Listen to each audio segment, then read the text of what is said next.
Well, welcome everyone. So as Shobha mentioned, we're going to go through the budget building process today, which can be cumbersome if you're not know anything about the budget for grants or if you haven't been in our system for grant budgeting.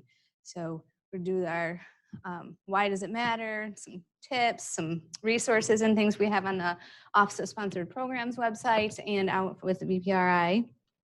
The objectives would be obviously to help you develop a budget, how to understand the principles and the policies that we use as guidance for building them, and where we put our tools, where you can locate tools to help develop the budgets. So our guiding principles with grant budgeting is going to lie in the uniform administrative requirements. And that's going to speak specifically to whether an expense is allowable, whether it's reasonable or allocable. These are three words you'll hear very often in a lot of our presentations and a lot of discussions across campus when you're speaking of grant budgets. This link here for the uniform administration requirements, it will take you out to a website that has a lot of detail. There's also some information on the Office of Sponsored Programs website that kind of breaks it down into a allowable, not allowable, when and if and how you would do that. And then, of course, we're also a resource when we're reviewing that, we give you some feedback on, oh, well, this is why we wouldn't recommend you putting it there, or you can't at all because of this. So. All right. So it's important to notify your contact as soon as you decide to work on submitting a proposal. As early as possible is better. I'm sure everyone's heard that. You also want to send the solicitation or a link to the contact that you're working with, and then also make sure that you read it yourself. And then let your contact know the basics of your proposal to get started. You've got your project dates, the title, if you know it at that point, the names of all the people that will be a part of the proposal, who are going to be the PIs, co-PIs, key personnel. Is it a collaborative proposal? If so, then who's going to be the lead institution? And then are there going to be subawards? And who are those subawards? What institutions are involved or organizations? And at that point, if you've even talked about whether or not you've set budget limits for your subawards.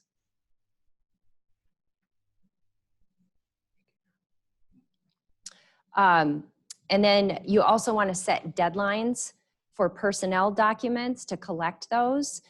These are your bio sketches, current and pending, conflict of interest, and letters of support documents. And then also remember to set deadlines for your subawards. So their institutions function very similar to MSU, where we've got an internal routing process, we have to get our budgets approved, and then once it's routed, then we can go ahead and get the authorized signatures. So you really want to back up and give them enough time to be able to route their documents and be able to send them. And this just allows for any corrections or last minute things that need to be changed in the proposal. And obviously the big takeaway is just a lot of communication back and forth. So here's a link to some KC resources for developing a budget. If you do not have pre-award support, or even if you do have pre-award support, we're here today to tell you and show you how to use KC to go ahead and find the salaries and fringes that you used to be able to do in Budget Builder. So some budgeting tips. You want to make sure that you look for these requirements in your solicitation. Are there any dates, project date restrictions with the proposal? Are there any caps to your budget? This could be overall, the whole project, or it could be yearly. And then are they limiting any of the F&A or the indirect costs? Is there required travel for the PI meetings? These are usually yearly. Is there any cost share or match? And then for the justification, sometimes they want you to write your justification out by year, or you can just do it for the whole project. So you need to check that. And then for the subawards, they will have a lot of times a specific budget form that the subaward needs to use. And then also they may require an authorized letter or letters of support. So it just depends. They change from agency to agency. So why is the budget relevant? Well, the budget helps guide your scope of work for the entire project. If your budget is too low for the amount of work that you're proposing, then your proposal may be viewed as too ambitious. Or on the flip side, if your budget's too high, then your request may be perceived as unreasonable. So we've got some typical budget categories. So we have the three main categories, which are personnel, non-personnel, and then your indirect costs or your F&A. Within the non-personnel category, we've also got some subcategories. So equipment, travel, and then your other direct costs has a lot more categories underneath that. And we'll talk about these as we're going through the presentation. So now we're going to go ahead and create a proposal development document in the system. So we refer to this as a PD. And what Sarah's going to do is she's going to show and demonstrate in the system as I'm talking through the slides. So the first thing that we want to do is you want to log into EBS, and then you're going to want to click on Create Proposal. That's if you're on the Researcher tab too. So. Yes. So once you have clicked on Create Proposal, there are 7 fields that you have to complete in order to create the PD. And these have asterisks beside them, as you can see here. And Sarah's going to go ahead and create a PD for us. Either one, yeah.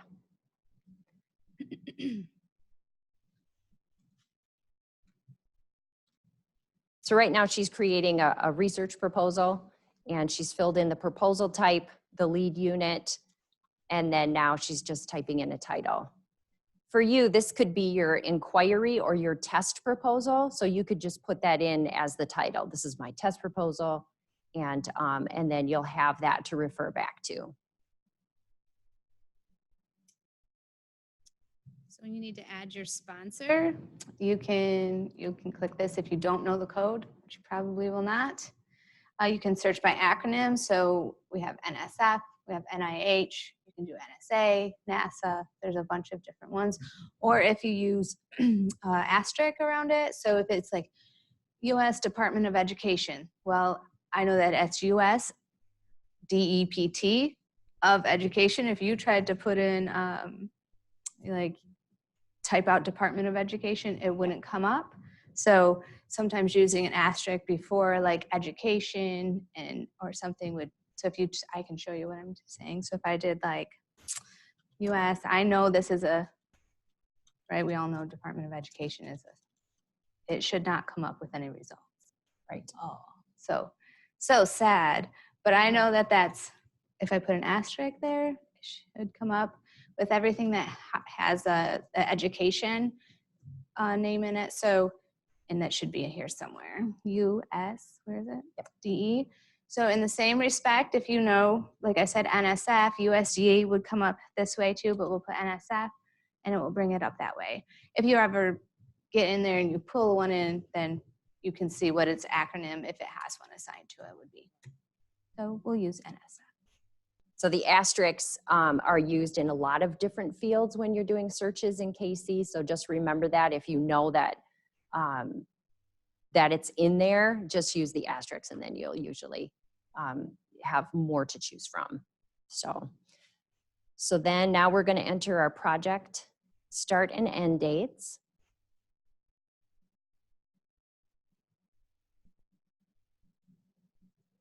Let's do like a 3-year. 2023 there. What is it? August, not August. So you could type in the number 2. Here, you could type it in. Or select it. All right. And then once you have those 7 fields completed, then you're going to go ahead and click save. And if you notice, it hasn't assigned it what we call a PD, or a proposal development number yet. It won't do that until you click save. Oh, the other thing that I should mention too, and I just saw this, so where it says sponsor deadline type, we've got deadline date. If you're going to be using this as your test proposal, you're going to want to select no deadline date. So when you have a deadline, it triggers everything in the system, and then OSP will reach out to you and be like, hey, I see you're submitting a proposal and it's due in 3 days. So just make sure that you choose no deadline date there. All right, and then once you click save, then you will notice up at the top, you now have a proposal development number. So, and as we go forward, we mentioned that this could be your test proposal. Remember when you are going in and using this again, that you're gonna wanna change those project start and end dates, because the budget is being calculated off of those. So if you use this over the next couple years, and if you never change those dates, your salary and fringes will be off. So make sure that you're using a current project date, and then everything will give you the correct fringes and salaries. Because Casey averages on a daily basis. So, you know, handful of days wouldn't make a difference, but a couple months can, depending upon what time of year it is. Right. So next, you will notice that there are a lot of tabs across the top. But for developing the budget, the next thing that you need to do is just go right to the budget versions tab. And then you'll see right here where it wants you to name your budget. So you can name it test budget, whatever makes sense. If you're working on an NSF or an NIH, you can put that in there. A lot of people use the word salary or salaries. Then you're going to click on add. And then now this will launch you into the budget module that's in KC. And so you can see here, you've got the name of salaries is there at the name of your budget. And then over on the right, you've got some buttons open, copy, and delete. So we're going to go ahead and click open. You can actually copy or delete budgets as well. All right. Now, remember when I said that you're going to want to make sure that you've got your project dates correct? When you change your project dates and then you go into the budget, the first thing that you need to do is go to the rates tab. And Sarah's going to show us. So in this tab are all of the different rates that MSU uses to calculate fringes, the IDC rate, and there's a button that is sync all rates. And you're going to want to click that button after you've changed those project dates. You're going to come in, click sync all rates, and then this will pop up and it's a prompt and it says, are you sure you want to sync all rates? It's going to override the existing rates, and then it'll cause recalculation of your budget. You do want to say yes, because then now it's going to update everything to the project dates that you have put in the budget. Okay, then we're going to go ahead and we're going to add some people to the proposal. Oh yeah, it says, do you want to save the modified rates? Say yes. And then we're just going to go over to that personnel tab. There are a bunch of tabs across the top. So we're going to go ahead and click on employee search. And then we're going to type in the last name. We've been given permission by Dr. Lyondike to use his name here. And if you can't spell his name, you can use a little asterisk at the end of that. You can do return selected. You could select both of them if you wanted. It doesn't normally happen. All right. So then you're going to click save at the bottom of this tab. Because you won't be able to pull, it hasn't saved that salary to your budget yet. It hasn't hard entered that money, that person in there yet. So it doesn't, if you go in to try to add them, it wouldn't know that they have a salary in there yet. And that's important to know if you're going to be adding another faculty member. So if you go out and you're searching and you're bringing everybody in, you can go back and forth, but before you want to add them into your budget, just make sure that you click the save. So at the bottom. Okay, so now we're going to go ahead. Let's, we can do either summer salary or AY salary. Oh, See, there's a drop down here. So you have the option to choose what salary that you want in the budget. both will end with 2, so it doesn't matter. And then the next thing is there's the select object code. And then as you can see here, as Sarah has that open, there are a number of different object codes to choose from. So we have added faculty salary. And so that's the object code that we're going to want to choose. But you can see there's actually summer salary. And then there is grad student. You've got some research associates, and we'll talk more a little bit later about the 0 to 36 months and then more than 36 months. And then you've got your student labor just with summer, working in the summer. And then you've also got staff salary and wages. So this is important. If you want everything to calculate correctly, you have to make sure you choose the correct object code for each person. All right, and then we're going to go ahead and click add. And then that's going to bring him down into the budget. You'll notice that we've got the start and end date. This is the first year of our project. And we have now a % effort and % charged. You're going to want to enter the same amount in both of these. If you don't, then that will just have the system calculate cost share. And we don't need to do that right now. So we're just going to go ahead. Let's enter 10%. And you just want to make sure that both those numbers are the same. And then you click calculate.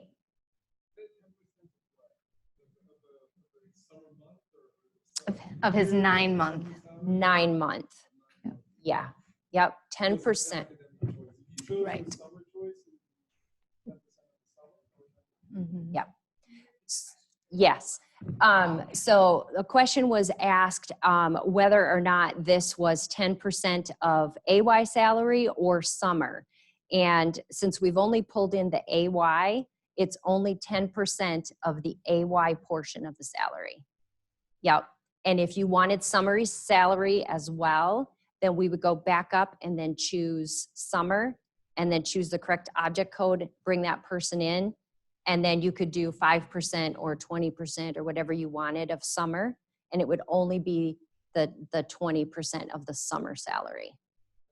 And it would show it. We can do that if you'd like. Would you like us to do that? Yeah, could you show how Sure. like 1 month Absolutely. So we'll go back to the drop down there, and then on here we're going to pick summer salary. So it only calculates FICA because you don't get full fringe in the summer. Right. And then you add it. And so now it's going to separate it out. And because we split it, because of the time period we chose, it's going to have to split your summer period into 2 separate so that it has to be combined. So you want to make sure you enter the same level of effort in all 4 of these boxes. Otherwise your salary, it's not going to be off a huge amount necessarily, but it's off enough to where it's not accurate. So how much did you want us to enter? 10%? 1 month? Okay, so we know that it's 33.33 because you're 3 months, okay? So we can all do that math probably, right? Yeah. I'll show you, we can show you how to verify that. Yes. So we'll click calculate. It doesn't matter which calculate button, or you could click save and it would do the same thing. So now if we just look down here, you're going to have 17,784 for the summer, 1 month of summer, and the fringe, which is the 7.65 right here. Mm-hmm. If you want to see, this will be easiest shown up in the AY because we have only 1 line item for that. But in this little details button, it's very nice. If it comes over here, and then it will detail it out into person months for you. So 10% is actually approximately 0.9. The thing when you have 2 line items for this one, because it broke over your AY or your academic year rather, my bad, I should have known to do that. Mm-hmm. But so this one will be 0.16 on one of them, and then it'll show you 0.84, and we all know that adds up to 1. So right. Add those together. So that's kind of a nice, we didn't have that at first when we started this, and that's really made that transition a little bit. a lot Much easier easier. to know, so you don't have to do so much percentages. Yes. Are there any more questions about bringing in AY or summer salary? Yes. My question is, if like my project is like a 6 months, so my starting days and end date is 6 months, then percentage will be just % of that 6 months, something like Yes. Assuming that your sponsor allows that and they don't want it spread, over. So a lot of times we didn't ever really used to, we never used to do only 6 month, 9 month project period. We almost always calculated over an annual, a whole year. But the only getter would be make sure your solicitation, your sponsor's okay with that being, and you're not going to move outside of those project periods, because once awarded and in your agreement, you could run into snags because you won't be able to expense anything before or after that project period. So typically we would recommend, well, maybe you should make your project period this, still an estimate. You're going to do the work within this 6 months if it's allowed, but there's some movement there, but you get into a little glitches at award stage if you're not careful. All Good question though. Yeah, very good question. So now we're going to go ahead and we're going to add some to be named people to the proposal. And so you'll see that there is a to be named search underneath the employee search. So you're going to click on that. And then just hit the search right here. And when you do that, it brings up all of the to be named roles. And then at this point, you can just go over and select what you want to bring in, an undergrad, a grad, a postdoc, which is research associate in this list.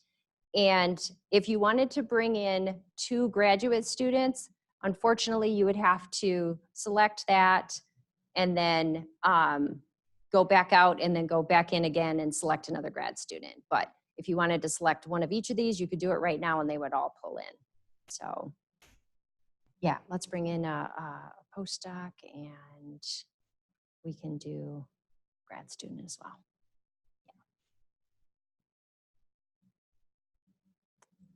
So now you can see we've got the grad student and the postdoc is now in the budget. You will notice that the base salary is 0 because there isn't a set amount for everyone. So you can work with your department. And then for the research associates, there actually is a set base salary, and it changed as of July of this year, and it's now $48,671. That's the minimum that has to be there. So we'll go ahead and just add some salary in here.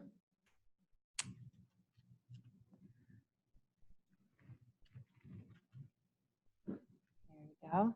And then we're going to click save again because we pulled these people in, but we hadn't clicked save yet. And then so now down in that same person, you can go ahead and select, choose your object code, and then click add. Now we're going to talk just a little bit about the object code, that 0 to 36. So if your postdoc is within the first 3 years, then that's the object code that you would choose. Now, after 3 years, a postdoc is eligible for retirement and other benefits, and so the fringe rate is different. So if you're adding a to be named, you can just put them in right away at 0 to 36. But if you've got somebody that you know is already here and they've been here for 2.5 years or something like that, then you need to make sure that you're choosing the correct object code to get the right fringe for that person.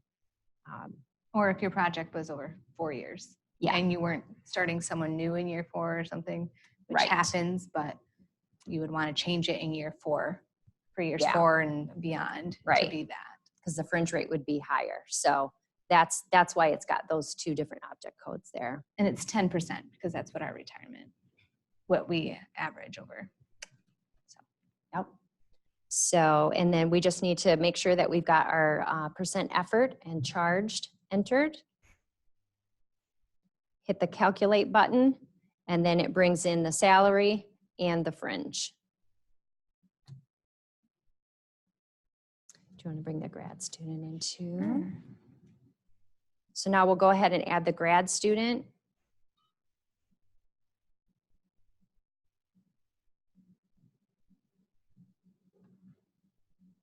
And then we'll just do 100, yeah.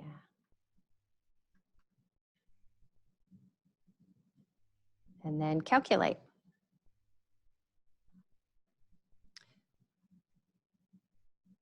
All right, so at this point, you have the totals here. Then, yeah, I was gonna say open these. Now what we're gonna do is we're gonna go ahead and let's say that we want this same percentage of everyone that's in the budget right now to be across all years of the project. And so Sarah's gonna go ahead and you'll notice that she went under the faculty and there was the salaries and wage detail right there. Yep. And then you're gonna see a button that says apply to later periods. And so we're gonna go ahead and click that. And then the system will automatically take that and spread it over the 3 years of the project.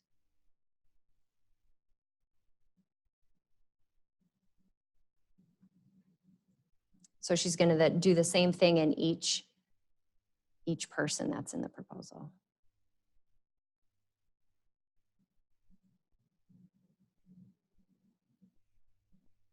Okay. And then you will also notice now over in the right-hand side, a button has come up that says apply row to later periods. And if you wanted to change the effort, like you were looking at it, you're like, wait a second, I don't want 10% because I've got 1 month of summer now. And so you can change that to 5.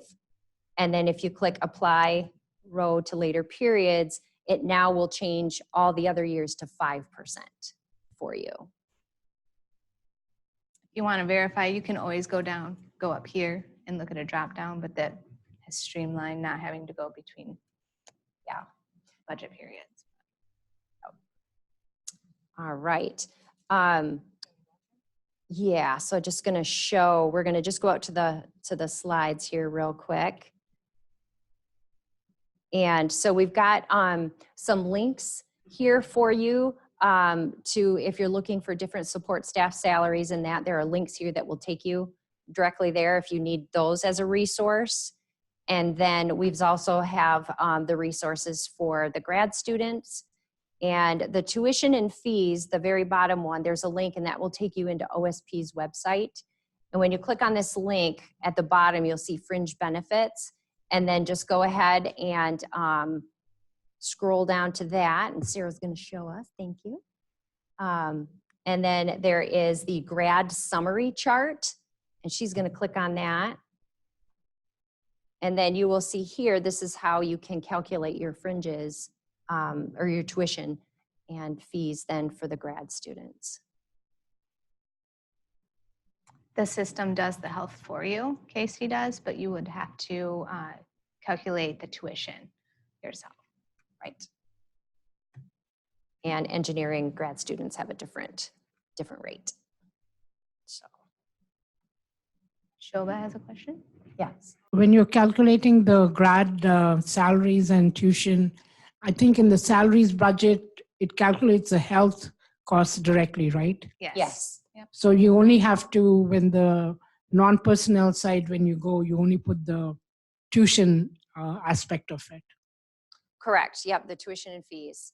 Yep. And we will show you where you will need to enter those in the budget once we get a little bit further. Thank you. What I kind of like about the fact that Casey does the health calculation for you based on your project periods is if you come out here, grab those numbers, you have a way to verify that you're calculating then the tuition, correct? It's the same formula, right? It's just a different number. So you could, I have done that where you, oh, okay, now if my health matches, now if I put in the tuition that's applicable, then I know I'm on track. Because sometimes when you're splitting it over academic years or over a month, you know, you have to, there's some variance in calculation. It's easy enough to make a little mathematical error.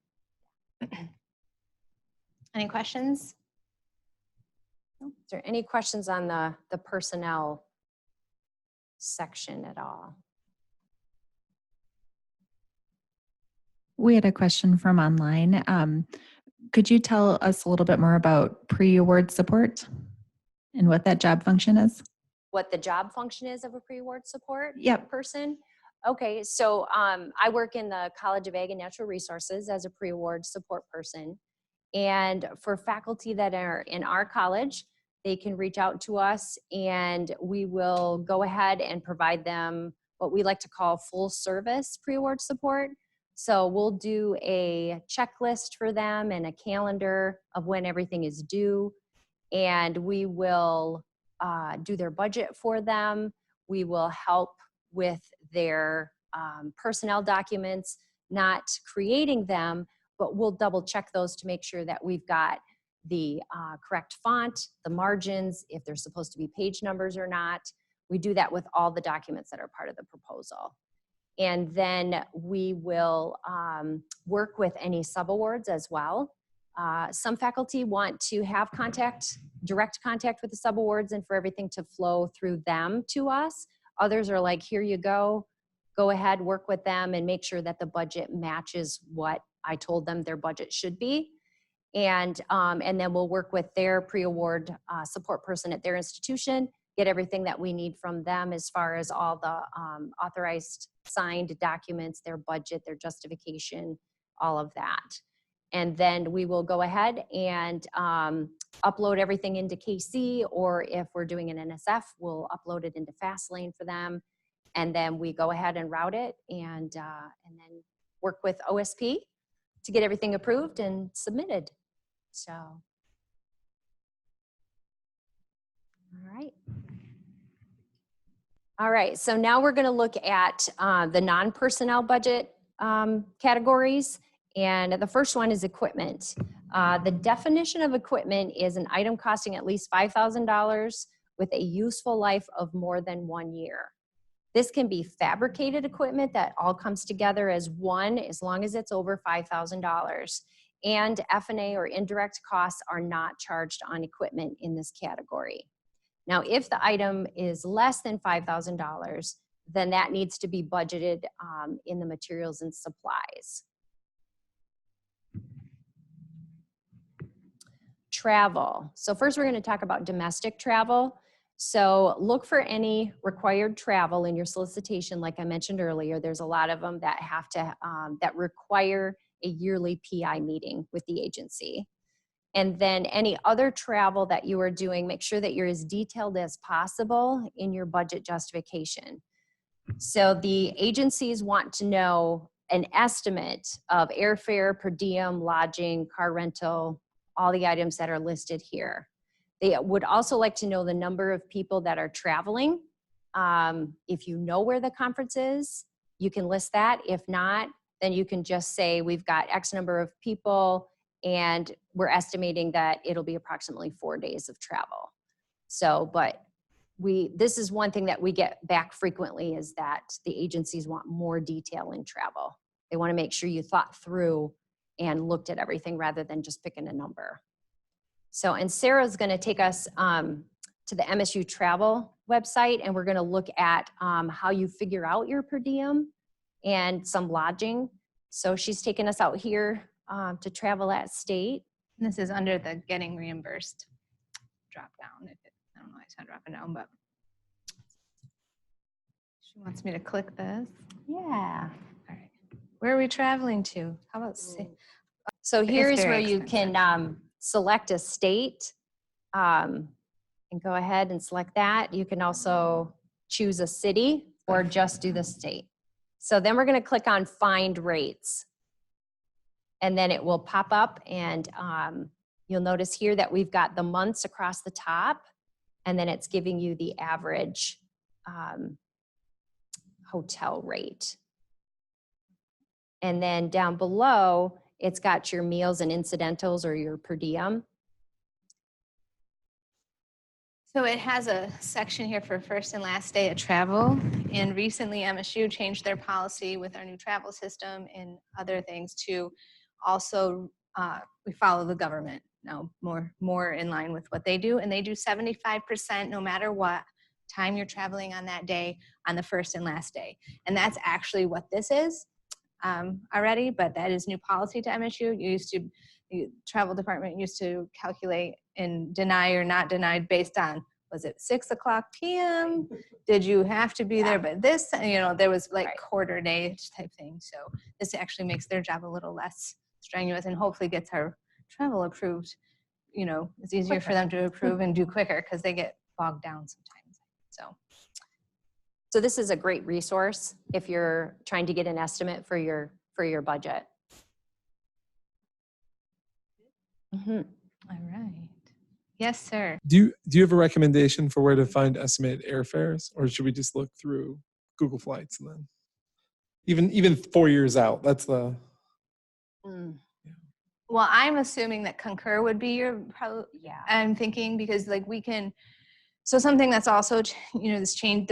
I can show you. Let me go back out to the travel website because there's they have a little. I'm just going to use that little link.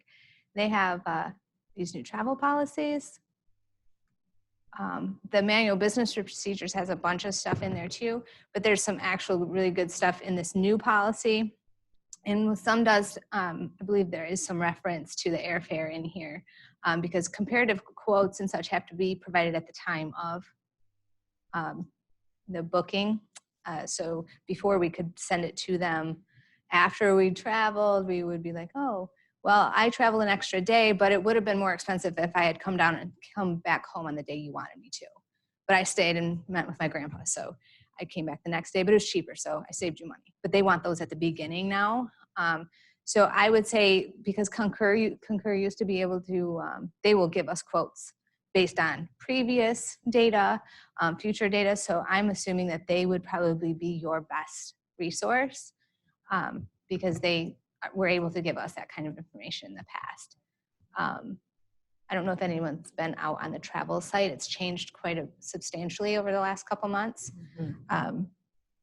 Probably under travel partners, you could go to preferred agencies, and I guess it's not Concur, it's actually, is it Conlin? I don't even know. Yeah, and they did have airlines there too as well. Yep. I think those are MSU preferred airlines. Right, our preferred. But there's also, I know the travel office is more than willing to answer, your best route. Phone call is great, but an email is probably better because they do get inundated, and especially right now with so much changing with the travel system. But definitely, I think Concur is probably, they have a resource. If you don't have it, the travel office would be able to get you the person to contact. We all got little business cards. I don't know if they still give those out. Do they give those out, the little handy dandy, who to call for what type of thing? So the other thing that we do when we're budgeting is we'll just go ahead and let KC, so KC inflates each year 3% automatically. And so a lot of times if it's going to be the same conference or traveling, we just let that inflate. And so the per diem, the airfare, everything would just inflate 3% across the board. So that's another way if you've got an idea for the first year. Kind of gives you a you good could budget idea. it now based on this time or inflate it yourself until. Because it is a best guess estimate at that point in the proposal. So, yep. A lot of travel is based on past experience. And you'll see that a lot in a justification as well because, well, I just traveled, my grant ended, but I just traveled to this country doing the same research, doing the same work, and it cost me X dollars, to stay. Sometimes the rates are different because you're in country for a longer period of time or, so your lodging, everything is, fluctuate depending upon where you are, who you know, and how long you're going to be there. I mean, there's so many variances there. So it's really, like she said, it's a best guess. As long as it's reasonable, allocable, that you're going to hear those. Mantra. All right. So now we're going to talk a little bit about the international travel, which we kind of got into that a little bit. So I can tell you a little bit about the international. So you budget foreign travel using the US rates and then consider some specific costs, like there might be vaccines or immunizations that you need, visa costs. Also, if you're going to use an in-country consultant, You're gonna wanna make sure you budget those. And then also, just like with the domestic budget justification, they want as many details as possible that you can provide. So your airfare, per diem, lodging, car rental, that type of thing. And then on the slides that went out to everyone, there are some links there that take you to OSP's website. And there's really good international budget preparation link, and then also additional tools for developing international budgets, and right there. Yep. So this was the additional information and tools, and it's got a whole section just on budget preparation, subawards. It really covers everything. This is a great resource, and they've got lots of really helpful information. If you're going to get into international projects, it's really good to read this first, and then that way it really gives you a good idea when you're interacting with a subaward that's an international collaborator. All right. And then now we'll go back out to materials and supplies. So now we're in the big category of other direct costs, and then there's multiple subcategories underneath this. So your materials and supplies, obviously your project-specific supplies, lab supplies, kits, reagents, anything that pertains to your research. And there are supplies that are typically not allowed. Computers, office supplies, food, alcohol, meals are not typically allowed. They are on some projects, but you will have to make sure that you have a detailed justification about why those are necessary for your project. So then that brings us to, oh, sorry, yes. Food is one of the things which agencies sort of typically frown upon, but one way of the thing is that suppose you have in your project conferences or some workshops, food is allowable in those conditions. So, but you have to document why you need those things. Correct. And then, you might be having participants who will be coming, not just the faculty, but students who you might be calling them participants. So the participants have travel, other things which you can sort of stipends. Stipends and things like that. Yeah, those, that's true. Yes, you can have different, food and meals and that, but it's usually always related to a conference or a workshop that you're putting on. That gets into the participant support cost or PSC budget category. So yes, it's true. But typically on most proposals, if you're not going to be doing workshops or a conference that you're hosting, then the food isn't allowed. So. Okay, so professional services or the consultant. Typically, MSU employees are not budgeted as consultants, and your consultant needs to have an hourly rate of pay and the number of days that they're going to be working on the project. And you can, as Shobha kind of just mentioned, you can include the travel and lodging and meals that are specific for the consultant. And then consultants are usually paid individually and not like based off their institutional salary. Then publications, documentation and dissemination is also listed in KC. And we will show you, we're going to go back into the budget shortly, and we're going to be entering some of these costs for you, but first we thought we would cover them. So this would be where you list your publication costs for journals, also preparing or publishing reports that you're going to disseminate, and then storage, indexing of data or databases, and then also things that are related to any specimens. And then also there is a separate field for grad tuition and fees, which we talked about a little while ago, and we'll show you that in KC. So subawards. So the subaward budget usually has all the same costs that MSU as a lead institution would have. Salary, travel, supplies, they have their own indirect cost rate. And any of the budget requirements in the solicitation automatically apply to all of the subawards as well. And then just documentation, typical documentation that we need for any subawards is they're going to have to provide a budget justification, some type of a commitment form, whether it's the MSU subrecipient commitment form or the institution that you're working with may have their own form. And but you're going to need some type of a commitment form. A statement of work is required for MSU purposes. And then also usually a letter signed by their authorized representative. We have a question. Difference between a statement of work and a budget justification. The statement of work is a brief, usually like 3 to 4 sentences about what that subaward is going to do on the project. If they're going to be responsible for aim number 3, and they're going to be doing something, collecting samples out in the field and then going to be sending them to you to process, then that could be the statement of work. The budget justification is going to be just like what you're providing for MSU. You're going to have your salaries, your fringes, you're going to have travel, all detailed out, and then publication costs. You're going to have all of those categories. So their budget justification is just like what we have to do as the lead. So a lot more detail. All right. So I think what we're going to do now is we're going to go into KC and we're going to add some of these budget items. So you'll notice that Sarah is clicking on, so we had the personnel tab. Now we're going to switch to the non-personnel tab. And then notice we're still in budget period 1. All right. So you're going to see here we have the equipment category. And there's a drop down for equipment or the fabricated equipment. So we're just going to include equipment, 6,500. Usually, if put the description of what it is.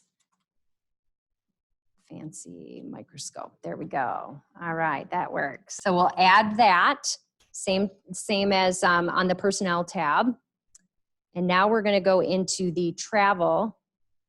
And then from the drop down, you're going to have domestic or foreign.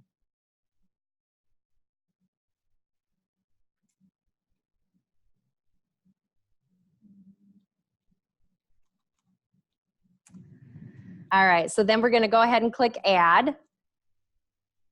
And then let's do some foreign travel as well. All right.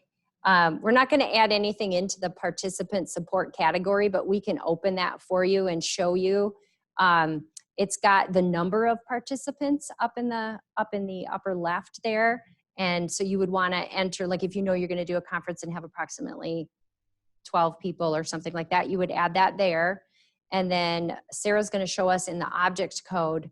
This is where what Shobha was talking about, it breaks down stipends, subsistence, travel, things like that. And so you really need to break out those costs individually for this area. And then we're going to go to other direct costs. And then this is our large category. We've got our materials and supplies and our publications. And this goes down even further. Yeah, we've got subawards. We've got grad tuition and fees somewhere on here. We have a grad in our, so let's go ahead and we'll add some grad tuition and fees. Put in 13.5. I'm going to say it's 12 months. 12-month grad student, yep, okay.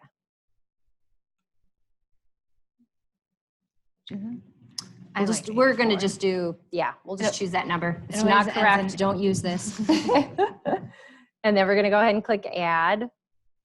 And then let's do some materials and supplies and some publications.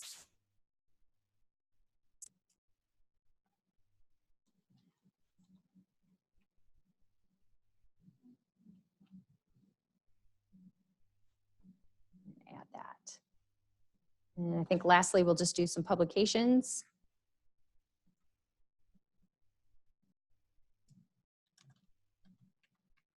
So at this point, we can now, like when we went into the personnel tab and you saw that we went down and we did apply to later periods, we can do that also in these categories.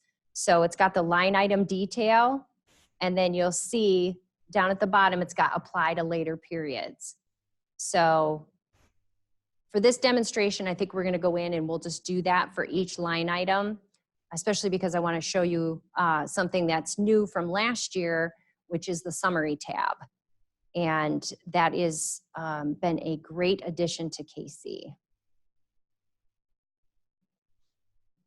I think we'll do our travel, but we'll leave the equipment. We only need one piece of equipment in year one.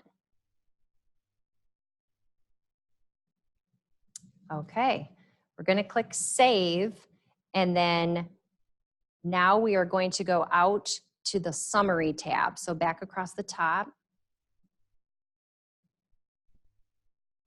So the summary tab will look very similar to like an Excel document. And you'll see that you've got your budget categories here to the left, and you've got your project periods across the top. And then you've got show by each one of these. So we're gonna open these up. Let's just do the personnel for right now.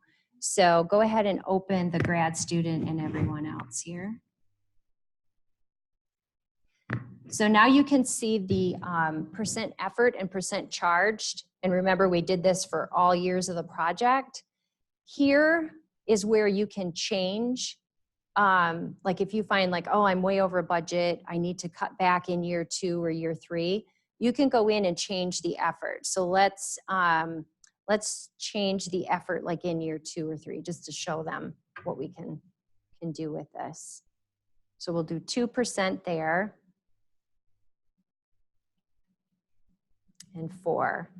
And then we're going to click save, and then it will automatically adjust those totals, and your salary and fringes and everything is automatically calculated. And then you now have a new yearly budget total and then a total project total that you can see kind of just all at a glance. This is a really nice area to make any changes, or, you know, to kind of play around and see, okay, what if I had 10%? What if I had 5%?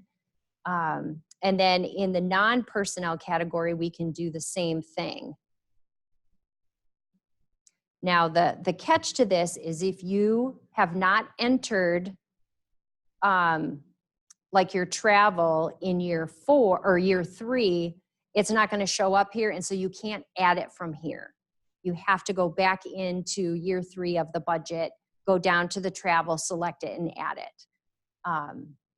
So that's the only downside to this. But so if you wanted to change your materials and supplies, now you'll notice that KC automatically calculated 3% on your supplies, your publications, everything. And so you can change this to whatever you want. If you decided that you couldn't, your budget is limited and you can't have any more supplies, you could put 0 in year 3, and then that will just be taken right out of your budget. Oh, you can click on these Yes, you can. and pull them and see what your description was, and you can change it. Yes. So, any questions on this part of the non-personnel area and the summary tab? We have a question. Hold on. Who sees the descriptions? Do they go in the budget that gets submitted to the government? Or are they just internal use only? They're internal use only. Even if it's system to system, like an NIH or something, yes, they don't get those descriptions. No, that's not going to flow there. It's more or less just for you. Like if you're putting in materials and supplies and you've got animal costs and you've got lab supplies and something else, you can break those out, so then that way you can see them individually. And then in here on the summary tab, if you wanted to adjust those, it's a lot easier to do it right here.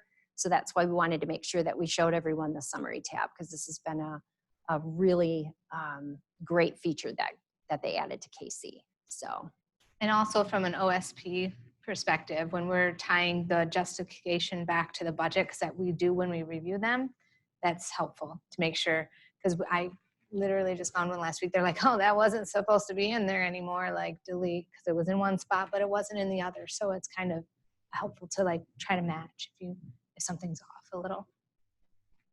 and for faculty as trying to kind of get an idea of a budget, this is a nice place to go, like in a kind of like your test proposal where you can kind of play around with those things and see where you're at. So, yeah. Any More other questions? questions?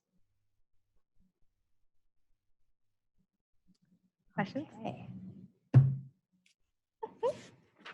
Okay, Sarah's going to talk about the last part of our budget category, which is the indirect costs or facilities and administrative costs. I'm gonna stand here because then I can see it. So we mentioned our direct costs, our indirect costs. We mentioned that equipment is usually excluded. So the direct costs are what we've said, Lori explained, was our salaries, our fringes, travel, materials, those types of things. And they're always going to be something specific to the project. You're not going to put travel for your other, research. Beans A isn't going to get travel from Beans B type of thing. So they're directly related to the project that you're writing your grant budget for. And then costs that aren't associated specifically with any grant is going to be all of your administrative stuff. So the job that I do is paid out of administrative fees, your buildings, all of campus stuff, all of your utilities. So that's all goes into the calculation of our rate when we negotiate with the government. The one caveat would be per sponsor that can change, and it can change. The rate itself can be decreased. So normally right now our full research rate is 56.5%, but which would exclude your tuition, wouldn't get that 56.5, your equipment wouldn't, your participant support costs allowed wouldn't get that. But some sponsors, foundations, some state agencies, there's several different types of sponsors that will reduce their rate. So the state has a 20% rate on a typical basis. That's a normal rate for them, but that is not considered modified total direct costs anymore. Then most of the time, there's always special cases where they write in there that they still want it to be, but most of the time then it's going to be based off of your total direct costs. So all of your costs, you're going to include equipment, and that's going to get that 20%. You're going to include your tuition because we want to try to, you're going to remit as much as we can because they've reduced our rate now effectively to cover those administrative costs that are just always going to be there. So there is some, your solicitation becomes very important if you have questions about it, because sometimes interpretation is a tricky item. You can contact your department or college administrator, or can send us an email. We may have already touched on it or have past experience with it. You can always look at our website. There is out there sponsor pages where you can look, and it will give you an idea of what they might require, how they may reduce if we have a normal rate. That's any questions on that? I'll just add too about the subaward. Oh, and how yeah, much well, IDC gets. Yeah, that's true. Yeah, you can. Okay, so on that's a- very confusing to me. I mean, not to me, but I didn't know if you wanted. So to if you talk have a about subaward as part of your project, MSU is only going to charge IDC on the first $25,000 of that subaward, basically to help with the processing, because MSU has to get that. They have to issue the subaward documents. They have to get reports from them. They have to transfer money to them. But IDC is only calculated on the first $25,000 of a subaward. So if the subaward is $50,000 in year one, we're only going to calculate IDC on $25,000, and then everything after that will not be included in MSU's IDC. Sorry. per subaward or? That is That's per what it added. subaward institution. Okay. Correct. Yep. So if you have 5 subawards, each one of those, once they reach the $25,000, then MSU will not charge indirect costs on anything beyond that. Yep. So when you're calculating your budget and, you know, the subaward has a pretty large portion of the budget, or, you know, that can come into play. And so, yep, just something else to keep in mind. So I already talked about this. It really ties back to, it's just saying that we use a modified total direct cost base. It excludes what she was saying about the 25,000 in award subcontract. You also, to note is that we have, I'm going to switch to the next slide because it gives we have more than one federally negotiated rate. So we have one that's for our research, the 56.5%. We have another for other sponsored activities, and that gets 36%. And we have an off-campus rate. So if more than 50% or more of your work is going to actually, your costs will be incurred off campus, then you would want to use the 26%, because then we're not using MSU buildings and facilities and administration, so there's not, so we can lower the rate. It's happens a lot of international work, obviously, or field work. Sometimes if you're traveling enough or enough work is happening off-site, you'll use that rate. The one thing to note is down at the bottom is what is excluded and what's included and excluded from the off-campus determination. So excluded from the analysis is your equipment, your space, any space rent, which would be, that's a tricky one, but it's like in country, like a facility, like a leased space would be excluded, subcontracts, and then of course F&A would be excluded. So when you're calculating that, you take those out before you do your 50%. Any questions on that? Proposals which are like the other type of proposals which are not research. NSF has educational ones, so those would again come under the 36%. So you know, you're applying for Department of Education fellowships, GAN fellowships or something. All of them would come under the 36% rate, not the 56.5% rate. So that is another thing. And also, could you talk about when you're doing your indirect costs, we have to exclude things like participant support costs and stuff. So could you talk a little bit about what specifically to exclude?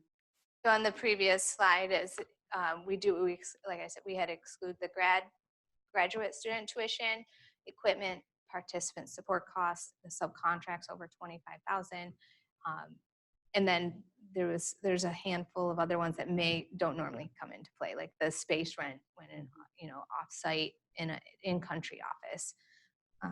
But those are the basic ones. There, like Shobha said, there are other sponsored activities that happen. NIH has a program where they do 8%, but it's MTDC. It's still using the modified rate. So it's specific to agency and to whether or not it's research or not. If it's research, we're always going to shoot to get our full rate unless it's limited by the sponsor or the program. Anything else? Okay. All right, so cost sharing. So cost sharing is the portion of our budget or a portion of the project cost that we aren't going to budget and obtain sources of funding from the sponsor. So we're not charging our sponsor for these project costs. We ask, if at all possible, to only include this in your proposal when it's mandatory. If you include it, which it does happen, if you quantify it, identify effort levels, things of that nature, things that can be mathematically pointed, to a dollar amount, then we're going to have to go on to the mandatory versus voluntary and how to record it. Because if it's in your proposal, it's promised, it's auditable. And we have to be careful there. So there used to be the uniform guidance, which is our guiding principles, has said that no cost share on federal, projects.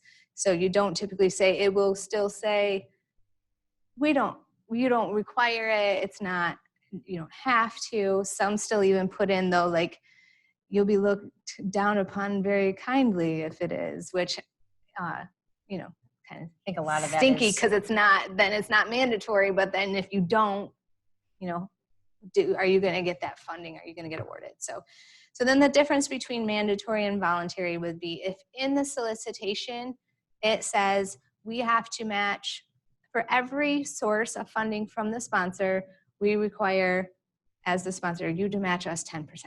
So if you do $100,000 proposal budget, you have to give us back $10,000. Or it can be a 1-to-1. When you have those mandatory, then it's going to be quantified. You're going to identify it. We may require, most of the time we'll require an OSP, a budget for that cost share. And you're going to have to get commitment. I know I'm probably moving to the next slide, but it all kind of ties so together. And then voluntary is, of course, you're going to have effort on the project as the faculty member who's submitting the project, but you're really providing mostly oversight because your grad students, your postdocs are doing the research, the legwork, you know. So you're not putting in, I'm not requiring any salary for myself, but you're still going to have effort. So that's voluntary. If we don't identify, like I said, if you don't quantify it, then we don't have to include anything about it. We don't have to mention it. If you identify it and it's not mandatory, we have to identify it in KC in our proposal in a different way. So as I mentioned, that we would need approval from your source of your cost share, which would be a letter signed by them saying, we're going to provide cash, we're going to provide in kind or valued at this amount. So if they put a value on it, that's, you know, if you're going to put a value on it in the proposal, we need that. There's a tab within KC. Okay. Oh, there we go. So within KC, if we go back to our proposal, we're done with our budget. It's old news. We're going to go to the custom data tab. And in here, I'm going to say, hey, I put in there, I quantified that I am going to provide a grad student for this project from my startup, from my department funds, who's going to pay it though. So that's what we need you to enter here. You know, PI effort or PI grad student provided by department. She has better wording for it. Mm-hmm. I just read it and say, that sounds good. That fits that's enough for me. But so you just have to identify and tell us where the money is coming from if it's voluntary. So, and that's where you, and do you want to show them on the summary? On the parameters or anything in the budget? Oh. Did you put that in here? Nope, I Okay. don't think so. I think next we're just going to kind of just highlight the budget justification. There was some questions about what you put in there, so. Okay, Yep. so the justification is very important. It's become more and more important as the years have progressed.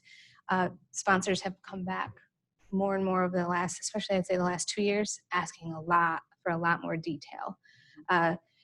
It provides for us a rationale for the budget to, you know, like I said before, to tie the budget cost with what's in your justification. Is it reasonable? Is it allocable? Is it allowable? Because I'm going to go back and look at the solicitation or any guidance provided by the sponsor and make sure you don't have something in there at budget when I'm reviewing your budget. You don't have something in there that's really just not allowed, or it's something we don't recommend, you know, because we see it get kicked back. So that's kind of a nice check, because it's going to go to if you send it to someone like Lori, she may even say these things to you before I do, and then we're still going to say them even if she did, and you're like, I still want to put it in there. We're going to put, well, maybe you don't want to, but it provides justification. I mean, if you were giving money, you'd want to know what are you using that for? I'd like more detail. So we try to not include dollar amounts if possible. If you do, it's okay. You got to make sure you check it, because if it doesn't match your budget, then the sponsor, if you get awarded or if it's in review, they're going to ask, why doesn't this category match in your budget justification? So it's best to leave it out if you can, if the solicitation or the sponsor doesn't require it. because it just less human error that way. So we do typically, we'll see, like it says here, they have project totals for the personnel, overall personnel category and such. But again, we don't even really, you don't have to put that. It can be a good idea depending on the sponsor. Travel is any travel, not just foreign even, but any travel has been really something we're going to ask. If you just put in there travel for a conference or travel for the PI and a grad, and you put $3,500, and we're going to be like, do you have any more information than that? She's going to ask you for more information because she knows I'm going to ask you for more information. Foreign travel, we really would like to know, do you have a destination in mind? Is this based on something previous? Do you have experience? Is this, because it becomes really important to become reasonable. And you don't want to get questions in review or at award where they're like, well, we cut you because we couldn't figure out why you were putting, budgeting that much in that travel section. It just didn't seem reasonable. So we just cut it. Because sometimes they won't ask. And then you don't want to get cut if you don't have to, right? So. And then, so effort, some NSF wants it in person months. So like you were referencing 1 person month, we were using percentages. And NIH is usually person month. You can do effort, like a percent effort, but we tend to gear everything a little more towards like safety as NSF zone because why? Because they're the most, detailed, the most, policy and guidance is, they just have a lot more requirements. So we err on that side. But every sponsor is different. So they may ask for something different. And then that's another thing to note would be the effort level provided in the justification should match the budget itself. So don't, even if you're going to work 2 months on it and you're only charging 1 month, you still only want to put 1 month in justification.